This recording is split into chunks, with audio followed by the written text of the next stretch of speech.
Varicose veins కి సరైన చికిత్స కోసం సంప్రదించండి ఎవిస్ హాస్పిటల్. నమస్కారం. విష్ణు పురాణం 20వ భాగంలోకి వచ్చాం. యదువంశ వర్ణన. యదువంశంలో ఏం జరిగింది, కృష్ణ పరమాత్మ తన మీదకి వచ్చినటువంటి శమంతకోపాఖ్యానపు నిందని ఎట్లా బాపుకున్నాడు, ఎట్లా శమంతకమణి యొక్క ప్రత్యేకత పరిడవిల్లేది, ఈ కథ అంతా విన్నామండి. ఇప్పుడు ఇక చంద్రవంశ వర్ణన గురించి చెప్తున్నారు. ఈ చంద్రవంశంలో అసిమిత్రుని కొడుకు శని కొడుకు సత్యకుడు, అతని సుతుడు సాత్యకి యుయుధానుడు అని కూడా మరొక పేరుందట. అంధకుని కొడుకులు రుచి కంబళ కకురబర్హులు. అట్లా అంధకుని వంశం నందు పుట్టిన వాళ్ళు అంధకులుగా వృష్ణి, యదు, వృష్ణి, కాంభోజ అంధకులు, ఈ నలుగురు ఇంచుమించుగా దగ్గర అన్నదమ్ముల కుటుంబాలు అన్నమాట అవి. ఈ అనుని కొడుకు ఆనక దుందుభి, అతని కొడుకు పునర్వసుడు, అవాని కొడుకు ఆహుకుడు, ఆహుకునకు దేవకుడు, ఉగ్రసేనుడు అని 2 కుమారులు. వృకదేవ, ఉపదేవ, దేవరక్షిత, శ్రీదేవి, శాంతిదేవి, దేవకి, సహదేవి అని 7 కుమార్తెలు. ఈ కన్యకలందరినీ వసుదేవుడే పరిగ్రహించాడు. ఉగ్రసేనునకు కంసుడు మొదలుగా 10 మంది కుమారులు ఉన్నారు. ఈ భుజమానుని కొడుకు విదూరథుడు, అతని సుతుడు శూరుని కొడుకు ప్రతిక్షత్రుడు, వాని కొడుకు భోజుడు, అతడి సుతుడు హృదీకుడు, అతని కొడుకు కృతవర్మ, ఆనందుడు అని 2 అతనికి కుమారులు. కృతవర్మ అని మనం ఇంతకుముందు ఈ కథలో కూడా విన్నాం కదా. సూర్యునకు మారిషయన్నను భార్య ఎందు 10 మంది కొడుకులు కలిగారు. వాళ్లలో సుదేవుడు పేరుగాంచినవాడు. వసుదేవుడు పుట్టిన సమయంలో దేవతలు మా ప్రభువైన విష్ణువు ఈ మహాత్ముని కుమారుడై పుట్టి మాకు సిరివైభవాన్ని విశేషించి కలిగించుగాక అని ఆనక దుందుభి వాద్యంతో అభినందించారట. అందుకని వసుదేవుడికి ఆనక దుందుభి అనే పేరు కూడా వచ్చింది. ఈ వసుదేవునికి 5 చెల్లెళ్ళట. ఇందులో పృథ, శృతదేవ, శృతకీర్తి, శృతశ్రవ, రాజాదిదేవి అని 5 అపచెల్లెళ్ళు ఉన్నారు ఆయనకి. ఈ కుంతి అనే రాజు సంతానం లేక కలతపడుతూ శూరుని ఒప్పించి పృథను దత్తపుత్రికగా తీసుకున్నాడు. ఆమె పౌరవకుల మాణిక్యమైన పాండురాజ పత్ని అయింది. ధర్మరాజు వరం చేత 1 కొడుకుని, వాయుకృపతో 1 కొడుకుని, ఇంద్రుని వరంతో 1 కుమారుణ్ణి కన్నది. ధర్మరాజు, భీముడు, అర్జునుడు అని వరుసగా వాళ్ళ పేర్లు. అయితే వివాహం కాకముందే సూర్యవర ప్రభావంతో 1 కుమారుని కన్నది. అతని పేరు కర్ణుడు. అంగరాజుగా అంగదేశపు ప్రభువుగా ప్రసిద్ధుడుగా అయ్యాడు. ఈమె సవితి మాద్రి. ఈమె మద్రదేశ రాజకుమార్తె. అశ్విని దేవతలు దేవవైద్యులైనటువంటి అశ్విని దేవతల వరం చేత 2 కుమారులని కన్నది. వాళ్ళు నకులుడు, సహదేవుడు అని 2 ప్రఖ్యాతులు వీళ్ళు. వృద్ధధర్ముడనే కరుష దేశాధిపతి శృతదేవను పరిగ్రహించాడు. అతనికి 5 కుమారులు. తర్వాత అవంతిరాజు రాజాదిదేవిని చేపట్టాడు. వాళ్ళకి 2 కుమారులు, విందుడు, అనువిందుడు అనేవాళ్ళు. చేది రాజైనటువంటి దమఘోషుడు శృతశ్రవను పెళ్లి చేసుకున్నాడు. వాళ్ళ యొక్క కుమారుడే శిశుపాలుడు. శ్రీకృష్ణుడికి స్వయాన మేనత్త కొడుకు, పాండవులకి పిన్ని కొడుకు. వైకుంఠంలో సనక సనందనాదుల చేత శాపానికి గురైన జయ విజయులు మొదట హిరణ్యాక్ష హిరణ్యకశిపులుగాను, తర్వాత రావణ కుంభకర్ణుడుగాను భూమి మీద పుట్టి మహావిష్ణువు అవతార పురుషుల చేత మృతి చెందారు. ఇక వారి 3వ జన్మైనటువంటి శిశుపాల దంతభక్తులు చిన్ననాటి నుంచే విష్ణు విరోధులై ప్రవర్తించి కాలానుసారంగా ఆ హరిచేతే సంహరించబడ్డారు. వసుదేవుడు రోహిణి, దేవకి మొదలైన కాంతలను భార్యలుగా పరిగ్రహించగా రోహిణి యందు 1 కుమారుడు కలిగాడు. ఆ శిశువు పేరు బలరాముడు. అతనికి సంకర్షణుడు, బలభద్రుడు అని ఇలాంటి చాలా పేర్లే ఉన్నాయి. భారతం ద్వారాను భాగవతం ద్వారాను మనకి వివరంగా తెలిసిన కథని ఇక్కడ సంగ్రహంగా చెప్తున్నారండి. అయితే దేవికి వసుదేవుని వల్ల కలిగిన 6 కొడుకులని ఆమె సోదరుడైన కంసుడు తనకి మరణ భయంతో సంహరించాడు. 7వ గర్భం యోగమూర్తి విష్ణువు పంపగా వచ్చి ఆమె గర్భాన ప్రవేశించింది. ఆ లోపల ఉన్నటువంటి శిశువుని గ్రహించి ఈ యోగమాయ రుక్మిణి రోహిణీదేవి కడుపులో ఉంచింది. ఆ శిశువే బలరాముడు. అష్టమ గర్భాన పుట్టినవాడు విష్ణువు. ఈ జన్మలో శ్రీకృష్ణ నామధేయంతో ప్రసిద్ధుడుగా ఉన్నాడు. యోగశక్తి యశోద గర్భాన జన్మించి కాళి అనే పేరు కలదై ఇలలో గల జనులతోటి పూజలు అందుకుంటూ ఉండేది. శ్రీకృష్ణుడు 16,108 కాంతలను ఇల్లాళ్లుగా చేపట్టాడు. వారికి 1,80,000 మంది కుమారులు. వారి పుత్ర పౌత్ర వర్గం లెక్కకు మించి వర్ణింప అసఖ్యమట, అంత ఎక్కువ ఉంది. ఇలా యాదవ వంశం విస్తరించింది. మునుపు యుద్ధభూమిపై కొట్టుకు చచ్చిన దేవదానవులు అందరూ యాదవ వంశంలో పుట్టారు. వాళ్లలో చాలామంది సాధువులని బాధించేవారు. వాళ్ళ వంశాన పుట్టినటువంటి కృష్ణుడు దుష్ట శిక్షకుడుగా శిష్టరక్షకుడుగా ప్రసిద్ధుడైనటువంటి పురుషోత్తముడు. యయాతి రెండవ కొడుకైన తుర్వసుడు అంటారు, అతని వంశం వారు తండ్రి శాపం వల్ల వాళ్లలో కౌరవ కులంలో కలిశారు. దృహ్యవంశపు రాజులు మ్లేచ్ఛ కిరాత కృత్యాలతో నికృష్టులయ్యారు. ఆనువంశ సంభవులు అంగవంగ కళింగాది రాజవంశీయులై విస్తరిల్లారు. యయాతికి అన్ని విధాలా బుద్ధిమంతుడైన కడసారి కొడుకైన పూరుడుని ఏం చేశారు, రాజభారం వహించేలాగా పట్టాభిషిక్తుడు చేశారు. ఈ పూరుని కుమారుడే జనమేజయుడు, అతని సుతుడు ప్రచిన్వంతుడు. ఇలా ఆ వంశం పెరిగింది. ఆ వంశీయుడే శంతనుని కుమారులు చిత్రాంగదుడు, విచిత్ర వీరుడు. చిత్రాంగదుడు చిన్న వయసునందే ఇంకొక చిత్రాంగదుడు అనే పేరున్నటువంటి గంధర్వునితో పోరాడి తన పేరే ఉన్న గంధర్వుడితో పోట్లాడి మరణించాడు. విచిత్ర వీరుడు కాశీరాజు కుమార్తెలైన అంబిక, అంబాలికల్ని పెళ్లాడి వారితో విలాసంగా గడుపుతూ మితిమీరి ప్రవర్తించి కామోపభోగలాలస ఎక్కువయ్యి క్షయరోగానికి చిక్కి మరణించాడు. అయితే సత్యవతి మాట మన్నించి కృష్ణద్వైపాయనుడు అంబిక యందు ధృతరాష్ట్రుని, అంబాలిక యందు పాండురాజును, విచిత్రవీర్యుని భోగస్త్రీ యందు విదురుణ్ణి పుట్టించాడు. ధృతరాష్ట్రునకు గాంధార్యను భార్య యందు దుర్యోధనుడు, దుశ్శాసనుడు మొదలైనటువంటి 9 మగపిల్లలు, 9 కుమారులు, ఒక్క కుమార్తె దుశ్శల పేరుతోటి జన్మించారు పిల్లలు. పాండురాజునకు కుంతి అనే భార్య యందు ధర్మరాజు, భీముడు, అర్జునుడు అను 3 కుమారులు, మాద్రి అను చిన్న భార్య యందు నకులుడు, సహదేవుడు అనే కొడుకులు. ఆ పాండురాజు వల్ల స్వయంగా కాకుండా అతని అనుమతి చేత భార్యలకు దైవాంశ వల్ల జన్మించారు. ఆ పంచపాండవులకు ద్రుపదరాజనందనైనటువంటి ద్రౌపది యజ్ఞ సంభవగా పుట్టిన ఆమె వీళ్ళకి భార్య అయింది. ఆమె యందు ధర్మరాజుకు ప్రతివింధ్యుడు, భీమునకు శృతసోముడు, అర్జునకు శృతకీర్తి, నకులునకు శతానీకుడు, సహదేవునకు శృతధర్ముడు అని కుమారులు కలిగారు. మనకి వీళ్ళ పేర్లు మహాభారతంలో కనపడతాయండి, ఉపపాండవుల పేర్లు. కానీ ప్రఖ్యాతంగా లేకపోవటం వల్ల ప్రత్యేకమైన గాథలుగా చెప్పబడవు, కానీ ఆ పేర్లు ఇక్కడ చెప్పేశారు మనకి. వాళ్ళకి ఉపపాండవులని వ్యవహారం ఉండేది. వాళ్లే కాక ధర్మరాజునకు గాధేయి యందు దేవకుడు, భీమునకు హిడింబ యందు ఘటోత్కచుడు, నకులునకు రేణుమతి యందు నిరమిత్రుడు, సహదేవునకు విజయ యందు సహోత్రుడు కలిగారు. అర్జునుడికి ఉలూచి యందు ఇలావంతుడు, చిత్రాంగద యందు బభ్రువాహనుడు, సుభద్ర యందు అతిబల పరాక్రముడైనటువంటి అభిమన్యుడు చంద్రాంశతోటి జన్మించారు. అభిమన్యుడికి అతని మరణానంతరము ఉత్తర యందు పరీక్షిత్తు కలిగాడు. ఆ పరీక్షిత్తు కురువంశానికి రాజ్యాధికారి అయ్యాడు. పాండవుల తర్వాత కురుక్షేత్ర సంగ్రామం తర్వాత పాండవులు తమ దారిని తాము వెళ్ళిపోతూ ఈ మన పరీక్షిత్తుకి రాజ్యాభిషేకం చేసి వెళ్ళారు. ఆ పరీక్షిత్తు కుమారుడు జనమేజయుడు. అతను ధర్మశీలుడు, వేదవ్యాస శిష్యుడైన వైశంపాయనుని వల్ల మహాభారతాన్ని విని అనేక యజ్ఞాలు చేసి ఇప్పుడు ప్రస్తుతం రాజ్య పరిపాలన చేస్తున్నాడు. అంటే ఈ మైత్రేయుడు అని ఆయన పరాశర మహర్షి వల్ల జనమేజయుడు రాజ్యం చేస్తున్న కాలంలో, అంటే పాండవులు మొత్తం యదువంశం చెల్లిపోయిన తర్వాత, యదువంశం మొత్తం చెల్లిపోయింది, ఈ పాండవులు కూడా వెళ్ళిపోయారు. ఆ స్వర్గారోహణ పర్వం అయిన తర్వాతే ఈ కథని వింటున్నాడనమాట. ఈ జనమేజయునికి కొడుకు శతానీకుడు. అతను కూడా తండ్రిలాగానే ధర్మ పద్ధతినే ప్రవర్తించేవాడు. యాజ్ఞవల్కి వల్ల అధ్యయనము, కృపాచార్యుని వల్ల అస్త్రశస్త్ర విద్య, శౌనకుని వల్ల ఆధ్యాత్మిక విద్య కూలంకషంగా తెలుసుకుంటాడు. ఆ సూర్యచంద్ర వంశీయులైన రాజులు కలియుగంలో కొంతకాలానికి క్షీణదశలో పడి బలహీనులై సామాన్య సంపన్నులై రాజ్యాలు వెళ్తారు. అధర్మవర్తనతోటి చివరకు చెడిపోతారు. వారి మంత్రులు రాజ్యద్రోహులై రాజ్యాలు వశపరుచుకుని పరిపాలకులు అవుతారు. అంటే ఫ్యూచర్ చెప్తున్నాడండి, జరగబోయేదేమిటో చెప్పబడుతోందన్నమాట. గంగా ప్రయాగ మధ్య దేశాలలో పద్మవర్యులనే మాగధులు పట్టాభిషిక్తులై రాజులను వెళ్ళగొట్టి తాము ఏలుబడి సాగిస్తారు. నర్మదా తీర దేశాలను భ్రష్టాచారులైన బ్రాహ్మణులు ఏలుతారు. చంద్రభాగా తీరాలందున్న కాశ్మీర దేశాలను హీనజాతుల వారు పరిపాలిస్తారు. వీరందరూ కాలానికి వయసుతో తగిన గుణాలు ప్రవర్తన కలిగిన వారే ఉంటారు. రాజులంటే పరిపాలకులు అల్పమైన దయ, అల్ప జ్ఞానము, అల్ప విద్య, అల్పాలోచన, అల్పైశ్వర్యము కలిగిన వారే ఉంటారు.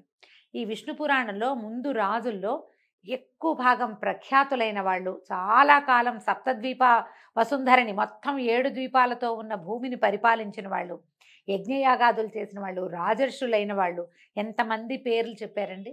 తర్వాత కాలంలో రాజులకి జ్ఞానం తక్కువ, యశస్సు తక్కువ, కీర్తి తక్కువ, తర్వాత ఇది దయ తక్కువ, విద్య తక్కువ, ఆలోచన ఐశ్వర్యము అన్నీ తక్కువే. క్రమంగా ఏమవుతుంది, మనుషుల తాలూకు సైజులు ఆకారాలు తగ్గిపోయి వాళ్ళ తాలూకు ఆలోచన విధానాలు కుంచుకుపోయి క్రమంగా 6 అడుగులే పెద్ద హైట్గా అయ్యింది కలికాలంలో. ఎక్కువ ఎత్తు 6 అడుగులుంటే అబ్బో అబ్బాయి ఆజానుబాహుడు అనే పరిస్థితి వచ్చింది. నిజానికి ఆజానుబాహువైన రామచంద్రమూర్తి, శ్రీరామచంద్రుడు, ఆయన అన్నదమ్ములు వాళ్ళు 13, 14 అడుగుల పొడుగుండేవాళ్ళట. ఏనాడు 14 అడుగులు, మహాభారత కాలం నాడు కూడా 7.5 అడుగులు పెద్ద ప్రమాణం. ఇప్పుడు మనం 6 అడుగులే మన పెద్ద ప్రమాణంగా కనపడుతుంది. కథలు తగ్గి విషయం చెప్తున్నారండి. కోపము, దుర్వివేకము, క్రూర ప్రవృత్తి, చపలత్వము, ఎదుటివారిని చులకలగా చూడడము, మనసులో ఏదో దానికి బాధపడుతూ ఉండటము, ఎల్లప్పుడూ ఏదో చింత, చెడు నడత, పెడసరపుతనము, పాపము, ఈ గుణాలు కలికాలం పోయే వరకు కూడా మానవులని దుష్టపిశాచాల్లాగా ఆవేశించి ఉంటాయి. ఇది ఎప్పుడు మొదలైంది? జనమేజయుడి తర్వాత కాలం నుంచి అక్కడ కొంచెం స్లోగా ఉండి అయినా కూడా రాజులు ఉండి క్రమంగా కలియుగం వచ్చాక ప్రబలిందనమాట. ఈ వీళ్ళకి ధైర్యము, మనస్సు నిలకడ, అవసరమైన పరాక్రమము అనేది కలియుగ మానవులకి ఉండవు. కలియుగ మానవుల మాటలు పరమ నీచంగా ఉంటాయి. సాధుత్వము, జాగరూకత, మర్యాద అనేవి ఎరగరు. బ్రతుకులు నడివీధి మెతుకులనే వీళ్ళ పని, రోడ్డు మీద చల్లేసిన మెతుకులు లాంటివన్నమాట. కోపము, నిందించడము వాళ్ళ పుట్టు సొత్తు. అన్నిటికీ కోపం వస్తుంది. యాంగర్ మేనేజ్మెంట్ లేదు మనకి. ఇదివరకే లేదంటే విష్ణు పురాణం నాడు చెప్పబడినప్పుడే లేదంటే మనకి ఇప్పుడు యాంగర్ మేనేజ్మెంట్ జీరో. కోపం వస్తే మనం ఏదైనా చేస్తాం, ఎంత పనైనా చేస్తాం. అన్నీ కూడా ఎక్కువ భాగం మన వల్ల జరిగే పొరపాట్లన్నీ కోపంలోనే, ఆలోచించకుండా అనాలోచితంగా చేసేవే కనపడతాయి. గోహత్య, స్త్రీహత్య, శిశుహత్య అనేవి కలికాలం జనులకి సహజమైన గుణాలుగా ఉంటాయి. కలియుగమందు జనులు పరధన పరకాంత ప్రియులుగాను, అల్పాల్ప బలులుగాను, జీవించి ఉన్న శవాల్లాంటి రూపాలు గలవారుగాను, అసత్య భాషణలు, దీంతో పాటుగా నాస్తికవాదులు ఎక్కువ సంఖ్యలో ఉంటారట. వేదాలకు, యజ్ఞాలకు స్థానం లేదు, ఉండదు. బ్రాహ్మణులు కింది జాతి వారిని సేవిస్తూ వారిచే ధనబలంతో బతకవలసి వస్తుంది. అన్ని విధాలా బలం కలవాడే ఇప్పుడు ప్రభువుగా ఉంటాడు. ధనధాన్యాలు సమృద్ధిగా కలవాడే మాన్యుడు. సభలలో ముందు వెనక చూడక నోటికి వచ్చినట్టుగా నిర్భయంగా వాగేవాడే పూజ్యుడు.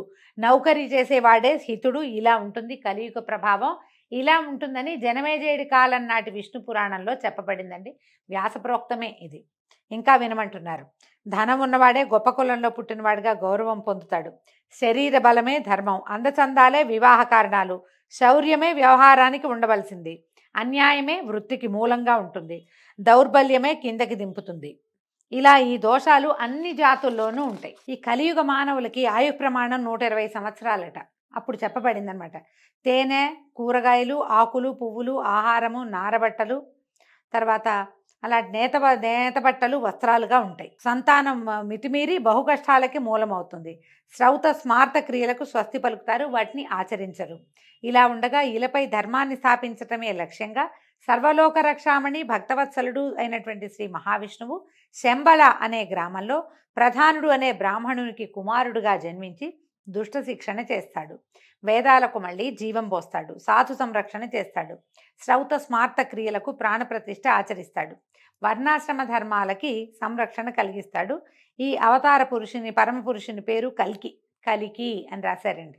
ఈ విధంగా కలియుగం తీరి కృతయుగ ధర్మం 4 పాదాలతో నిర్బంధంగా ప్రవర్తించగా సురలు ఆనందంతో ధరణికి వచ్చి నరులతో కలిసి సగౌరవంగా ప్రవర్తిస్తూ ఉంటారు. కలియుగ దోషాలకు అదరి బెదరి అడవులలో తపస్సు చేస్తూ ఉన్నటువంటి సూర్యచంద్ర వంశీయులైన రాజులు తిరిగి రాజ్యాలు ధర్మబద్ధంగా ఏలే పరిపాలకులు అవుతారు. మైత్రేయ, విష్ణువు అంశతో పుట్టి ధర్మ పద్ధతిని భూమండలాన్ని చక్కగా పరిపాలించిన భూపతుల చరిత్రలు చదివినా వినినా కూడా మేలు కలుగుతుంది. యజ్ఞం చేసిన ఫలితం లభిస్తుంది. సిరి సంపదలు సమృద్ధిగా కలుగుతాయి. సూర్యచంద్ర వంశాలలో పుట్టిన రాజులలో మాంధాత మొదలు కుశలవుల వరకు, యయాతి మొదలు సత్యదేవుని వరకు కలవారి చరిత్రలు చదవలసినవి, వినవలసిన చరిత్రలుగా తెలుసుకో అని చెప్తున్నాడు. విష్ణు పురాణపు కాలంలోనే తర్వాత రాబోయే కాలం ఎలా ఉంటుందో చెప్పారండి. కల్కి అవతారం వచ్చాక మళ్ళీ కృతయుగ ధర్మాలని వెలయిస్తాడట. అంటే ఇంకా అధ్వానంగా పోవాలి మనం. ఇప్పుడు చదువుతున్న ఈ శ్లోకాలు, ఈ పూజా విధానాలు కూడా అణిగిపోయాక అప్పుడు ఆయన వచ్చి ఈ మ్లేచ్ఛ ధర్మానుసారులుగా ఉన్నటువంటి భూమి మీద ఉన్న వాళ్ళందరినీ సంహరించి ఎప్పుడో వెళ్ళిపోయారు, అడవుల్లో ఉన్నారని చెప్తున్నారు. దీన్ని బట్టి చూస్తే మనకి ఈ సూర్యచంద్ర క్షత్రియులు ఎక్కడో అడవుల్లో ఉండుంటారు. వాళ్ళని మళ్ళీ తెచ్చి మళ్ళా భూమి మీద నిలిపి మళ్ళా ధర్మం 4 పాదాలా ఉండేలాగా చేస్తాడట కల్కి. అట్లా ఏదో జరగబోతోందని చెప్తున్నారు. అయితే ఈ మొత్తం యుగ ధర్మాలన్నీ ఇలా ఉంటాయి అని చెప్పిన తర్వాత విన్నాక మైత్రేయుడిని అడిగాడు, నువ్వు అడిగిన రాజుల చరిత్రలన్నీ చెప్పాను, ఇంకేం చెప్పాలి అని పరాశరుడు అడిగితే అప్పుడు ఈయన అడుగుతున్నాడు మైత్రేయుడు, యాదవ వంశంలో శ్రీకృష్ణుడుగా పుట్టిన విష్ణువు బాల్యం నుంచి ఏమేం చేశాడు, ఎట్లా ఆయన పెరిగి పెద్దవాడై మళ్ళీ తన లోకానికి వెళ్ళాడో ఆ కృష్ణావతార గాథని వివరంగా చెప్పమని అడిగారు. సరే, ఇది మంచి కథే. మధ్యలో కథలోనే చెప్పబడింది కదా వసుదేవునికి జన్మించాడని, తర్వాత ఈ సమంతకమణి తాలూకు సమస్యని తనేది ఎలా తీర్చుకున్నాడో ఇది విన్న తర్వాత ఎట్లా ఏ రకంగా పుట్టాడు, ఎలా పెరిగాడు, ఎలా రాక్షస సంహారం చేశాడు, దుష్ట శిక్షణ ఎట్లా చేశాడు, అది వివరంగా చెప్పమంటే అది ఇప్పుడు చెప్తున్నారనమాట. శ్రీకృష్ణావతార గాథ అతి మంచి గాథ, కథలన్నిట్లలోకి వినదగినది, వినసొంపైన గాథ కాబట్టి అది చెప్తానన్నాడు. ఈ వసుదేవుడు దేవకుని కుమార్తె అయినటువంటి దేవకీదేవిని ధర్మపతిగా పరిగ్రహించాడు. ఆమె పేరు దేవకి. వివాహం కాగానే ఆమె సోదరుడైన కంసుడు దేవకీదేవికి సమృద్ధిగా అంబరాభరణాలు అరణంగా ఇచ్చి బంధువులు ఇచ్చిన కాన్కలు కట్నాలు అన్నింటినీ వాహనాల మీద సర్దించి సోదరిని బావని రథం ఎక్కించాడు. తానే సారథి అయి ఆమెను అత్తవారింటికి దిగనింపటానికి బయలుదేరాడు. ఊరి పొలిమేరకు రథం వచ్చేసరికల్లా ఆ రథంలో ఉన్న ముగ్గురు ఆ పిల్లని అంపకం పెడుతున్నటువంటి బంధువులందరికీ ఆశ్చర్యము భయము కలగలుపుగా కలిగి వాళ్ళ హృదయాల్ని ఉర్రూతలూచేటట్టుగా ఆకాశవాణి వినపడిందట. దేవకి 8వ కాన్పుగా పుట్టే బాలుడు నీ ప్రాణాలను రాజ్యాన్ని అపహరిస్తాడు కంస, జాగ్రత్త అని చెప్పింది. ఈ మాట వినంగానే కంసుడు గుండె రెండుగా చీలిపోయిందని వేరే చెప్పక్కర్లేదు కదా. ఒక ఇంతసేపు చలనం లేకుండా కొయ్యలాగా బిగుసుకుపోయాడు. భయం వేసింది.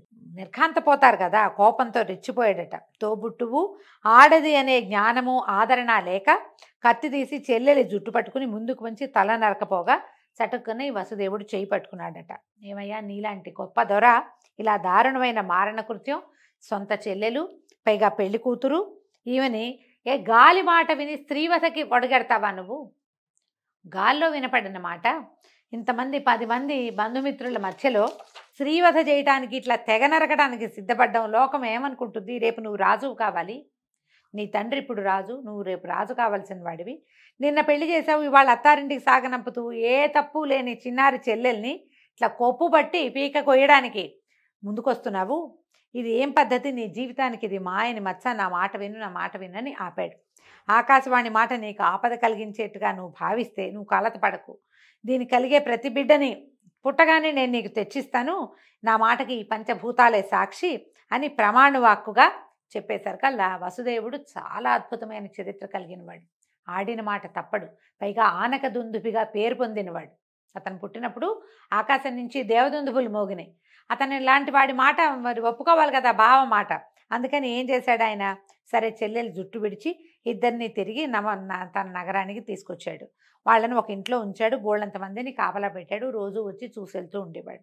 ఇలా ఉండంగా ప్రజాభారంతో వాడిన మోముతోటి ఆ బాధ నుంచి ఎట్లా బయటపడాలో తెలియని భూదేవి ఏం చేసిందట? ఆదిత్య యక్ష గంధర్వులు వెంటరాగా బ్రహ్మదేవుడి దగ్గరికి వెళ్ళిందట. వినయంతో మొహం వంచి చేతులు జోడించి, అయ్యా, నాకు మామూలు పీడ కాదు, నేను ఈ భారాన్ని భరించలేకపోతున్నాను. లోకకంటకులైన ఎందరో రాక్షసులు నా నెత్తి మీద భారంగా ఉన్నారు. వీళ్ళందరికీ జీవిత ప్రమాణాలు చాలా పెద్దవి. వాళ్ళేమో ఉన్మత్తులు, క్రోధవశులు, వాళ్ళని భరించడం నా వల్ల కావట్లేదు అని పేర్లు చెప్తోంది. కంసుడు, శిశుపాలుడు, జరాసంధుడు, దుర్యోధనుడు, బాణాసురుడు, నరకుడు మొదలైన దుష్టులను, వాళ్ళ అనుచరులను, సహచరులను పేరు పేరున చెప్పింది. దుర్యోధనుడి పేరు అప్పటికి లేదు. దుర్యోధనుడు పుట్ల కృష్ణుడి తర్వాత పుట్టాడు దుర్యోధనుడు. కొంచెం లేదా కాస్త అటు ఇటుగా కొంచెం కొన్ని నెలల తేడాతో పుట్టుంటారు. వీళ్ళందరి పేర్లు చెప్పింది. వీళ్ళందరూ ఉన్నారు, వీళ్ళతో నేను ఇదైపోతున్నాను. ఒక యుగం మారినా కూడా మరణించకుండా వాళ్ళు నా ప్రాణం తీస్తున్నారు నాయన, నేను మొయ్యలేకపోతున్నానంటే అది విన్న బ్రహ్మ ఏమన్నాడంటే, అమ్మా, నీకు కలిగిన ఈ బాధ తీర్చడం నాలాంటి వాడికి అశక్యం, నేనేం చేయలేను. వీళ్ళందరినీ పుట్టించగలను, వాడు ఎవడైనా తపస్సు చేస్తే వాళ్ళకి నేను వరాలు ఇవ్వగలను, కానీ వాళ్ళని తొలగించడం నా వల్ల ఏ పని కాదు. భక్త రక్షామణి, అన్నిటికీ కారణభూతుడైనటువంటి శ్రీ మహావిష్ణువు ఏదైనా చేయగలడు. పద, మనం ఆ దేవదేవుడికే ఇది మనవి చేద్దామని అప్పుడు పైనుంచి మునులతో దిక్పాలులతో భూదేవిని స్వయంగా తీసుకుని వెళ్ళి శ్వేతద్వీపవాసిగా ఉన్నటువంటి భగవంతుని దగ్గరికి చేర్చాడట. ఆ ద్వీపం ఆనందానికి రూపమట. శ్వేతద్వీపం వేదధ్వనికి దీపం, దేవకాంతల సంగీతానికి సంకలాపం, వైష్ణవ ఈ వైకుంఠానికి సమీపంలో ఉందట అది. ఇప్పుడు ఈ దేవతలందరినీ తీసుకుని బ్రహ్మదేవుడు ఈ వైకుంఠానికి దగ్గరలో శ్వేతద్వీపంలో కులాసాగా కాలక్షేపం చేస్తున్న విష్ణుమూర్తిని చూడడానికి వెళ్ళాడు. వీళ్ళందరూ బ్రహ్మదేవుడితో సహా అక్కడికి వెళ్ళిన తర్వాత విష్ణుమూర్తిని ఏమని ప్రార్థించారు, ఏం చేయబోతారు, తర్వాత ఎట్లా కృష్ణ జన్మ జరగబోతోందో మనం రేపు ఉదయం తెలుసుకుందామండి. అంతవరకు సెలవు. నమస్కారం.